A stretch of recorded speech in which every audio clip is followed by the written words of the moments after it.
오랜 시간 한 업무를 한 건 한 건 최선을 다해 하다 보면 어느새 그 분야의 최고의 전문가가 되어지는 것 같습니다. 음주운전 처벌 기준 1회 0.2% 이상 2에서 5년 이하의 징역 1천만 원 이상 2천만 원 이하 벌금 0.08%에서 0.2% 1년에서 2년 이하 징역 500만 원에서 1천만 원 이하 벌금 0.03%에서 0.08% 미만 1년 이하 징역 500만 원 이하 벌금 측정 거부 1에서 5년 이하 징역 500만 원 이하 벌금 2회 이상 위반 2에서 5년 이하 징역 1천만 원에서 2천만 원 이하 벌금 처음 적발된 후 상황 처음 겪는 일은 누구나 우왕좌왕하게 됩니다. 큰 일을 겪고 내가 어떻게 해야 하는지 알 길이 없어서 더욱 답답합니다. 지인들에게 질의를 하거나 검색을 해보아도 나에게 꼭 맞는 정보가 없어서 흐름을 파악조차 하기 힘듭니다. 첫째, 가장 먼저 경찰 조서 준비를 해야 합니다. 단속이 된 후 보통 일주일 안에 경찰서의 바쁨에 따라 늦어도 2주 안에 출석 통보를 받습니다. 간단하게 신분증만 들고 오라는 이야기를 듣고 그 말만 믿으시고 그냥 출석하시면 안 됩니다. 출석했을 당시 제출해야 할 서류 준비도 미리 해서 검찰로 조사 자료가 넘어갈 때 입장을 좀 더 관철시킬 수 있도록 해야 합니다. 그러기에 사전 준비를 철저하게 하셔야 합니다. 벌금 감면을 위한 유일한 노력입니다. 약식 명령이 내려진 후 벌금을 낮추기 위해서는 형사 재판을 해야 합니다. 경찰 조사 전에 대비하는 것이 가장 중요합니다. 전문가의 도움을 받아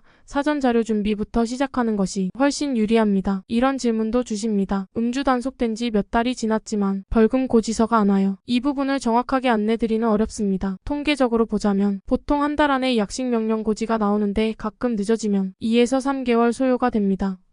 그 후 간합 벌금 고지서를 받고 최종 벌금 고지서를 받은 뒤 납부하시면 됩니다. 간합 고지서를 받고 바로 납부하셔도 무방하나 어려움을 겪고 계시는 분이라면 최종 고지서를 수취 후 최후 기한 내 납부하시면 됩니다. 벌금을 못 내면 어떡하나요? 분할 납부도 되나요? 첫째, 최종 금고형이 선고되고 30일 안에 납부하셔야 합니다. 둘째, 납부하지 않으시 지명수배 명단에 오를 수 있으며 노역장에 유치될 수 있습니다. 셋째, 기초생활수급자, 개인 파산자, 의료수급자 조건에 따라 분할 납부 가능합니다. 넷째, 카드 납부 가능합니다. 4명 이의 카드가 아니어도 납부할 수 있습니다. 작년 도로교통법 개정으로 음주운전 형사처벌법에 변동이 있었습니다. 가중처벌에 해당하지 않을 경우 기존과 동일한 기준으로 형량 내려짐. 개정된 부분은 최초로 음주가 단속이 된 사람은 해당 사항이 없으며 과거 이력이 있으신 분들 중에서 10년 간격으로 이력이 삭제가 되게 되었습니다. 첫째, 10년 넘는 음주 이력이 있습니다. 몇 해가 있으시더라도 이번에 초범에 해당하는 벌금형을 받게 되십니다. 과거 이력이 10년이 넘으시고 이번에 정지 수치가 나왔다면 처음 정지에 해당하는 금고형이 나옵니다. 둘째, 10년 안에 음주 이력이 있습니다. 형사처벌, 행정처분 둘 다 가중처벌 대상이 되십니다. 가중처벌 내용 첫째, 행정처분의 경우 과거 23년 안에 이력이 1회라도 있으면 영향을 받아 취소가 2년이 나옵니다. 둘째, 금고형은 처음인 경우 500에서 1000만 원 미만 사이에 벌금이 내려지는데 10년 한 이력으로 영향을 받게 되면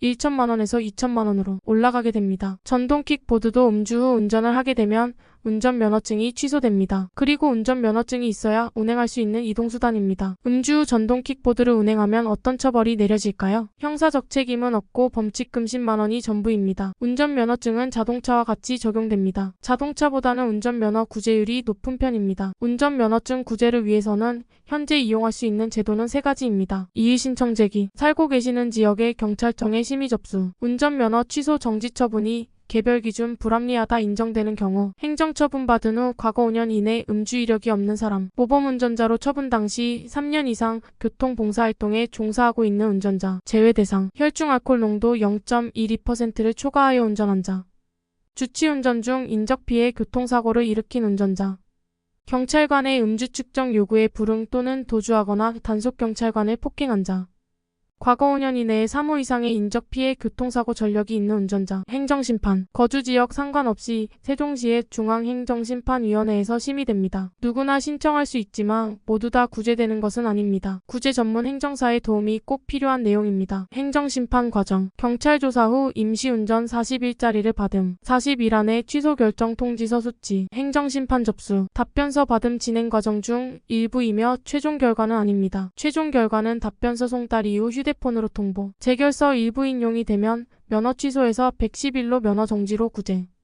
운전면허 구제 가능성에 대해 진단해 드립니다. 과거 이력, 2번 혈중 알코올 농도, 2번 음주로 인해 사고 유무, 음주를 하게 된 배경, 현재 입장과 사항, 위의 내용을 알려주시면 구제 가능성에 대해 알려드리겠습니다. 음주운전 구제를 업무만 9년 이상 담당하고 계신 대표행정사님께서 진행 방향과 전략적인 심의 신청 내용 수립으로 구제율을 높이기 위한 업무하십니다. 오전 오후 아침 9시부터 오후 9시까지 전화 주시면 됩니다. 주중 주말 포함입니다.